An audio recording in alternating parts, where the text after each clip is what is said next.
College, Florida, Kentucky. Wildcats 3 straight losses, 2 of them at Rupp. The last time they lost 3 in a row at home in conference is never them playing the SEC since 1933. Chandler Parson following a three-point attempt by Perry Stevenson. Walter Hodge goes over to help Parsons up and steps on his arm. So Hodge, he apologized, still got ejected. You've been bad lead. Nick Calathis drive, flips that. Oh, that's a circus shot. They all came in one little car. He finished with a career-best 33 points. Kenny Casey, what do you got for me? He puts it up. Patrick Patterson tried to block the shot, lands awkwardly on his right ankle. You see, grabs it immediately. He limps off, would not return to the game. 15 to go. Tied at 65. Norcross Pride. Jody Meeks, the tough 3 with the shot clock dying. Wildcats up 68-65. The other way, Calathis fouled by Kevin Galloway. Another foul with less than a second to go. What's going on in Indy and in Lexington? Calathis, 3 to tie. Missed the first. Got to have that now. Might as well miss the third on purpose. It's not going to do any good. So the game is won. We go back and show you the heroics by Meeks. I mean, Calathis is on him. Meeks delivers. He scored 10 of Kentucky's last 12 points. UK gets a big win, 68. Hoops, Marquette, Villanova in Philly. Golden Eagles off their first conference loss of the season over the weekend. Jerome McNeil sinking the 3 and with it tops the 1,773-point mark to pass George Thompson, become Marquette's all-time leading scorer. Big George, one of Al McGuire's first great players. Scotty Reynolds keeping the team close. Going to miss the free throw, but his team down just 2. Corey Stokes, there's 2. And they take a 50-45 lead at the half. Second half, they came out and were firing. Reynolds, pull-up jumper. Love the mid-range game. Push their lead to 10, and they just keep pouring it on. Reynolds 27 in this one. They win the second half 52-39. There it is. Villanova 102-84 over Marquette. They score 100 points in back-to-back games for the first time in school history. All right, before 12 and 13, you got to go to number 11. 11th ranked Clemson, reaching for the heights at Boston College. Tied at 13, Terrence Oglesby is going to rise up for the deep 3, and I mean deep. One of his 6 threes in the game. He finished with 21. BC was down 1 in the second half. There's the block. Raymond Sykes blocks 2 shots for Clemson, but Rakim Sanders comes up with a loose ball and 1. Sanders had a game-high 23 for the Eagles, but Clemson would pull away. Here's Oglesby feeding Trevor Booker. Yeah, book that. Tied at 57.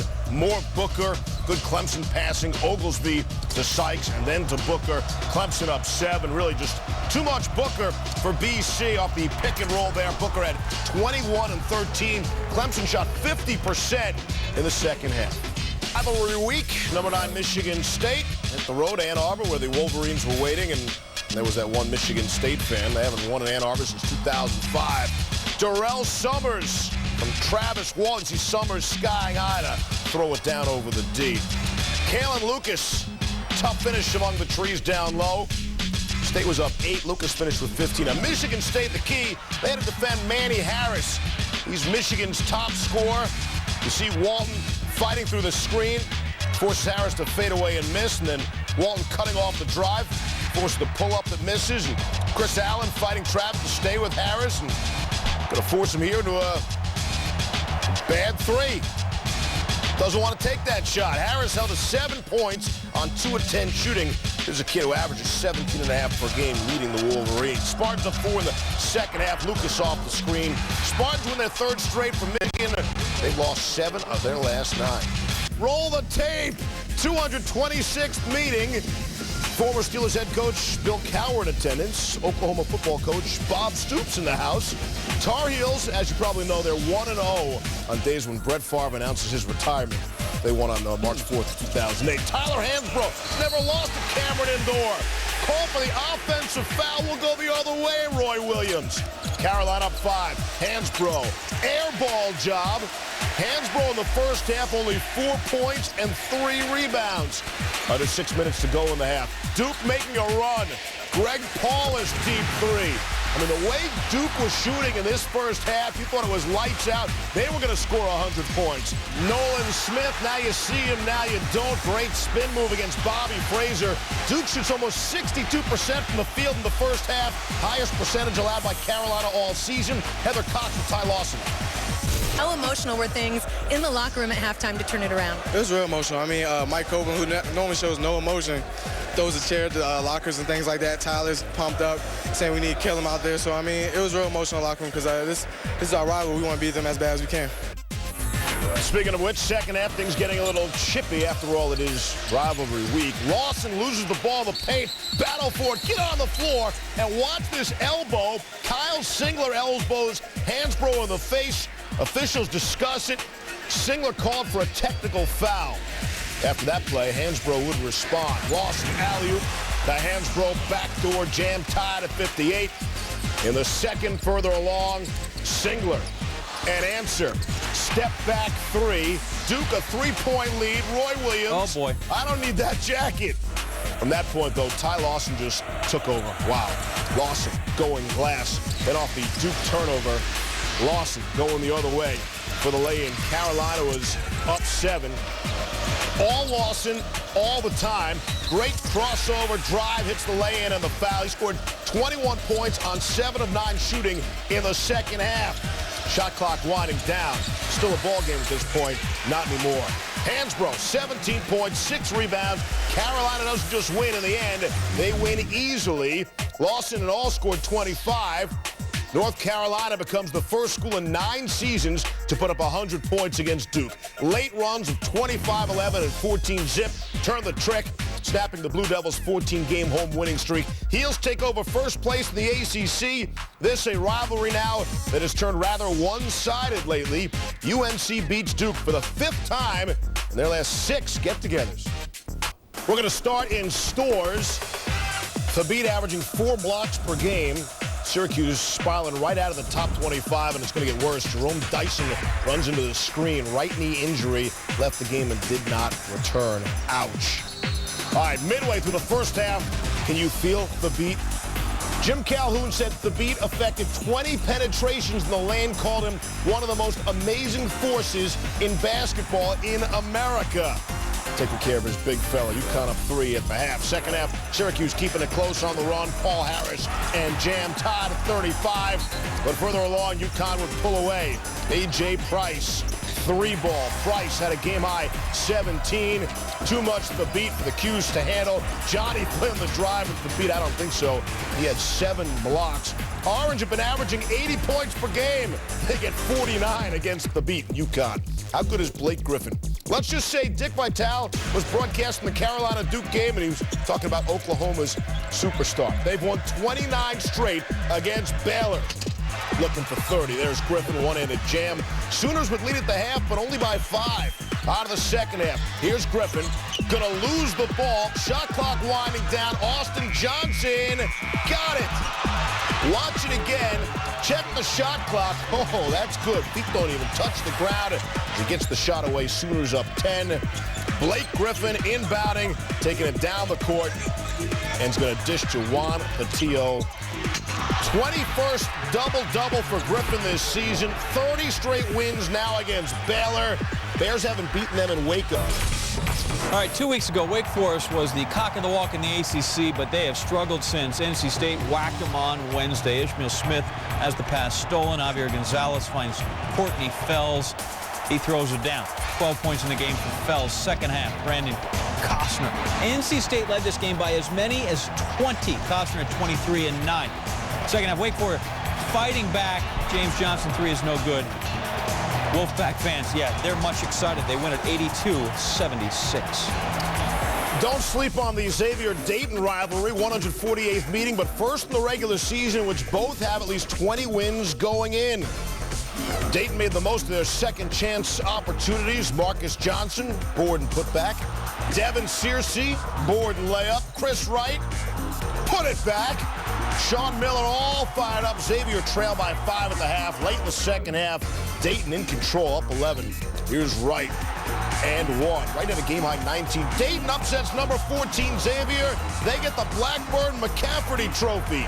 They've been playing for that since 1920. The Blackburn McCafferty Trophy, of course. Tulsa and Memphis. Tigers 50 straight wins in the league. Robert Dozier with a block. Memphis had 6 blocks. And then Antonio Anderson, hero in the first game, another big block. Memphis double team on the baseline. They steal. Dozier career high 23. Memphis this time in a walk, 63-37. Let's make it 51 in a row in Conference USA. in sweep of number 6 UCLA. Tougher for the Bruins. Darren Collison battling the flu. That's James Harden, the Pac-10's leading scorer. Let's go to the second half. Arizona State up 1. Harden driving behind the back pass to Jeff Pendergraft for the jam. Watch it again. Oh yeah, the pass much prettier than the jam. Well, Pendergraft was put it on the floor before he scores. Under 3 minutes left. Up 1, Harden the drive, shot blocked by Alfred Aboya. Collison is going to hit the layup at the other end and the foul. UCLA was up 1. Under a minute and a half left. Down 1. Harden the kick to Derek Glasser for 3. Arizona State up 2. Next UCLA possession. Here's where it gets dicey. Collison drive, called offensive foul. We'll go the other way. The flu feeling worse right about now. This one had everybody in the newsroom up in arms. Is that a charge or was that a block? You make the call. ASU going to inbound with 36 seconds left now. Aboya touches the ball before the inbounds. Can't do that. That's a technical foul. That led to 2 foul shots for Arizona State. And then Glasser breaking the press. Alley-oop in the Pendergraft. Arizona State wins. Glenn Elmore triple teamed and then some.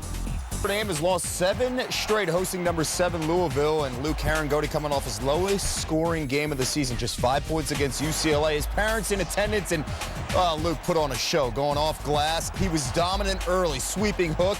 You want some touch from the big man? You got it. How about 32 points and 17 rebounds for a team that's 3-7 in the Big East coming in, and they needed all of those 32 points. Second half, Notre Dame up big. Ryan Ayers dropping the 3. Irish up by 22. More from Ayers. How about a little stop, pop, and drop? Ayers 19 points, 5 of 9 from behind the arc. Notre Dame up by 26. The team shot over 55% from three-point land. That was Kyle McIlarney. Bob, nice thoughts on Notre Dame's big win. I thought Notre Dame played extremely well. Defensively, Herringody was too much to handle inside. They did the best job I've seen this year of going to Herringody inside. This may be a lifesaver for Notre Dame tonight and the rest of the season. Oh, they needed it. Fighting Irish win 90-57. Largest margin of victory over a ranked team in school history. Rick Pitino's worst loss at Louisville, and he was not pleased afterwards. This is what he had to say. I'm really upset at our players. The way we practiced going into this game and the way we played tonight, our 5 men were just totally dominated. Well, Davidson off his first Southern Conference loss in more than 2 years, visiting Wofford and Spartansburg. Steph Curry trying to break out of his shooting slump. We'll get back to him. Kevin Giltner nearly throws it away. Jason Dawson tracks down. Shot clock winding down. Got to get it off. Why not? Banks it home.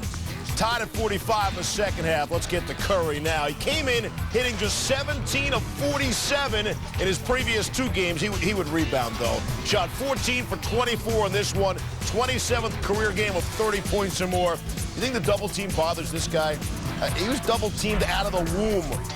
Curry, 39 points, 5 rebounds. Cracks the top 10 in NCAA history. 20th ranked Illinois, Bruce Weber and the Illini trying to get their first road win of the calendar year at Northwestern. They trail by as much as 14 in the second half. But Dimitri McCamey finds Trent Meacham. Meacham had 12 of his 15 in the final 5 minutes. Illinois trailing by 1. It's McCamey, the leader, off the glass, so they're up by 1 now. Northwestern, one last chance. No good. McCamey scored 19 of his 21 in the second half. They have a 17-2 run in the final 5 minutes to win it. West Coast Conference, number 21 Gonzaga at St. Mary's, and Patrick Mills broke his right hand in the last matchup against the Zags on January 29th. Since then, St. Mary's has lost 2 of 3. Carlin Hughes hitting the 3 there to make it a 3-point game. Less than a minute to go. St. Mary's down 4, under 20 seconds left. Hughes banking the 3. St. Mary's down 1, 4 seconds left. It's a 2-point game. After hitting the first free throw, Pargo missing the second. Hughes for the win. No.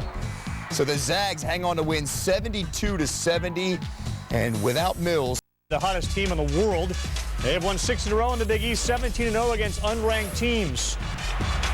West may or may not have ever met Deshaun Butler. Butler threatened West single game high in this game. His career high, Butler's, was 28. He had 24 in the first half. They also did some ridiculous passing in this game, too. Oh, they passed the ball. We can even count how many times. And did it ever touch the floor after those 5? Negative. Nice touch passing, an easy dunk. It's a big lead already. 46-30 at this point. Bounce pass. Oh, not sure that was intentional, but it led to an alley-oop. Doink. 52-34 was the score at the half. Let's go to the second half. More from West Virginia. Bryant, the layup, and the foul.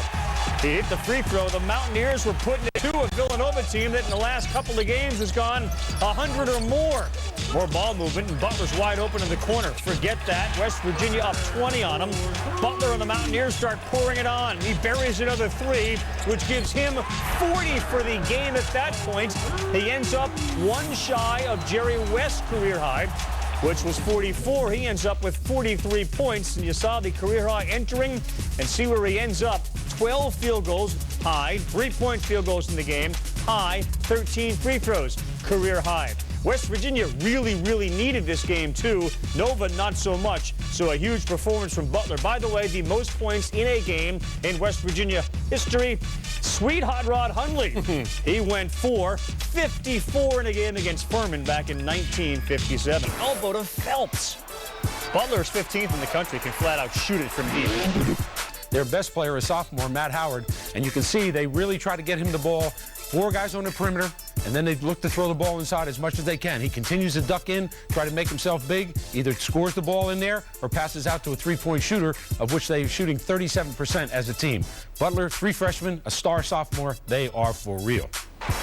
Still great, but the former great coach of Vermont, Tom Brennan, adding his insight. Howard on the break. Howard at 19 went 6 of 6 and 7 of 7 from the line. Josh Mayo, pretty in amongst the trees. Mayo had 19. Gordon Hayward hits the 3. They did kick it out a lot. When you kick out a lot, good things happen. They connected on 13 threes. Hello, and win at 8.